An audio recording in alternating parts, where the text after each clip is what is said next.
Michael Olise is set to be hot property this summer with the likes of Chelsea, Manchester United and Manchester City all interested in the Frenchman's signature. But what makes him so appealing?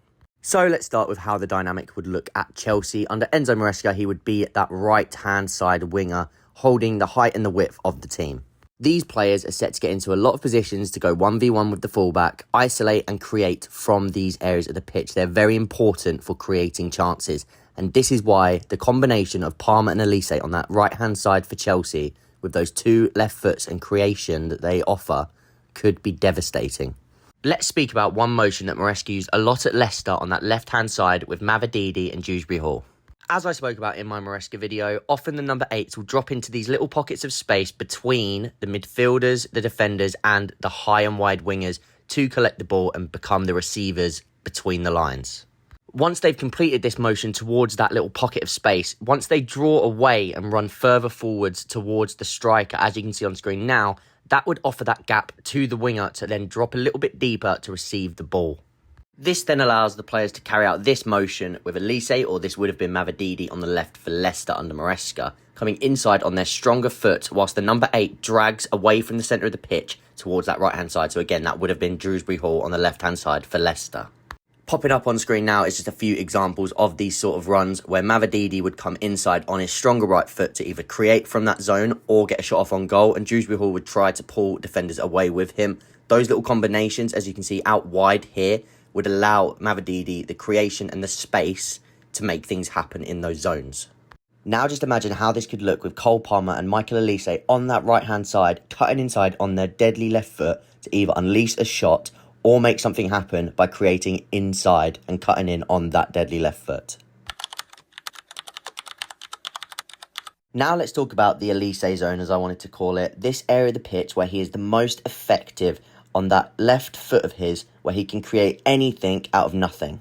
These zones of the pitch are the hardest to mark when you've got players like Olise and the quality they have cutting in on that left foot with a variety of tools that they can use when they do this. They're unpredictable and you don't know what they're going to do.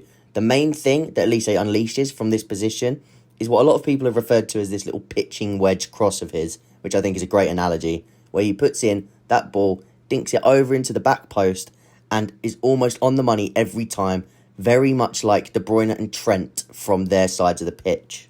Olise is the epitome of a creative winger, especially from this hotspot of his in this zone of the pitch. He makes 2.54 key passes per game, expected assists of 0.35 per game, makes 3.04 final passes into the final third, and also 5.51 progressive passes, as well as making 6.85 crosses per 90. Many of his teammates, especially at Crystal Palace, trust this as Olise's hotspot zone, and they get out of his way and they attack the box and get ready to make things happen when he does cut inside on that deadly left foot. As I said, he's looking for these half-space crosses. He's trying to put these balls into the box, float them with that little pitching wedge cross towards that back post for his teammates to attack. What takes that one step further is then that ability for Palmer to drag players out of the way and Olise to cut inside with that amazing motion to curl the ball towards goal and score goals himself. He scored many goals this season doing this, cutting inside on his left foot and unleashing that curled shot towards the far left post. Now, let's talk about his dribbling, which is a key factor for when you're playing in an Enzo Maresca system and you're going to be isolated with your fullback in so many occasions and you're looked towards to being the creative force of this side.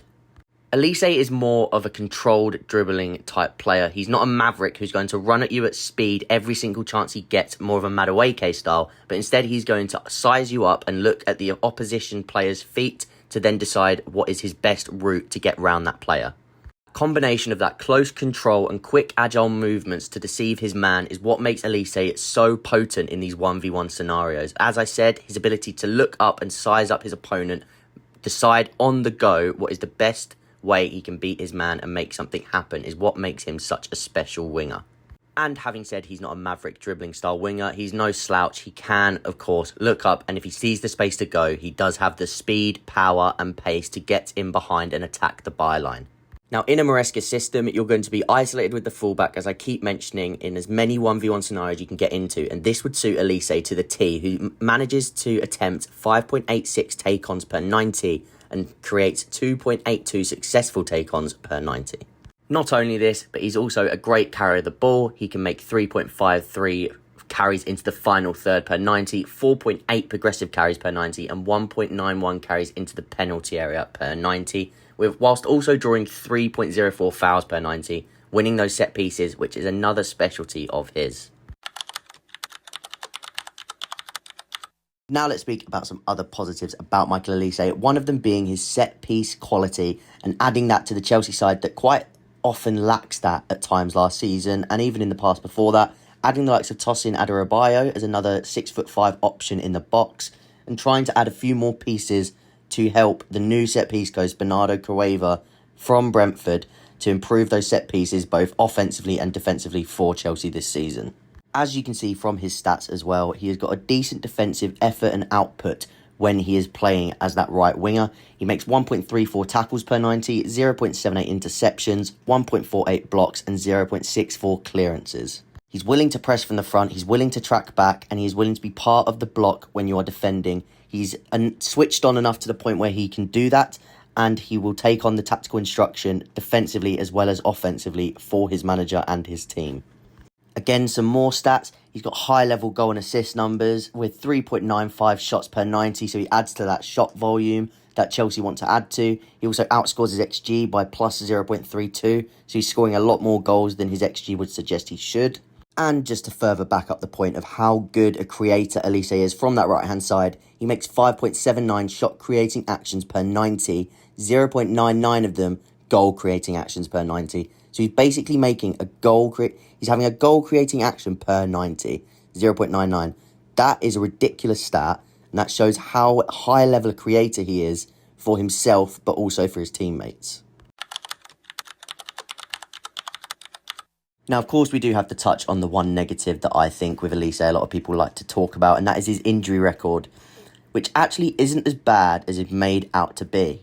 Now, don't get me wrong, I'm not saying that 2 hamstring injuries in 2 years isn't a worrying sign, at least a tiny bit, because they have reoccurred, but it is important to note the amount of games he's missed isn't anywhere near as much as hyped up to be when people think of Olise and call him an injury-prone player. It's also key to note that he was playing for Crystal Palace under the likes of Hodgson and Vieira before Glasner came in, and these are teams that would usually have a bit less of the ball than the opposition team, meaning there is a lot more high-intensity running to do to regain possession and defensively, whereas if he was playing in a more possession-based system, he wouldn't have as many high-intensity runs to do, as he would be playing in that right-wing role, higher up the pitch, and saving his energy for those short bursts, attacking moments. Now, of course, as I said, there's other teams interested. So if the likes of Manchester United, who have also been interested in him for a while, I've got a few different pieces on here that have question marks because we don't know who United might sign this summer to replace those zones.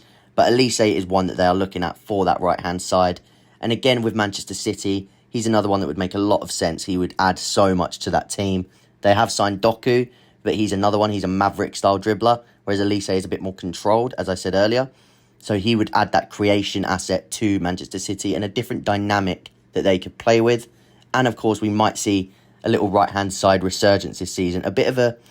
resurgence isn't the right word, but a bit of a turnaround in those areas of the pitch with a new right-back being signed and maybe even a new defensive midfielder / number 8 to replace that Gundogan role alongside Rodri. So what do we think is going to happen with Michael Olise this summer? Will he join Chelsea? Will he go to one of the Manchester clubs? Will he maybe go somewhere else like Newcastle, who's been linked? I don't think that will happen, but that has been a link I've seen. Or will he stay at Crystal Palace?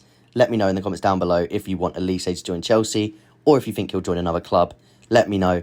And as always, please do like and subscribe to really help out the channel, as it does really help out more than you guys can imagine.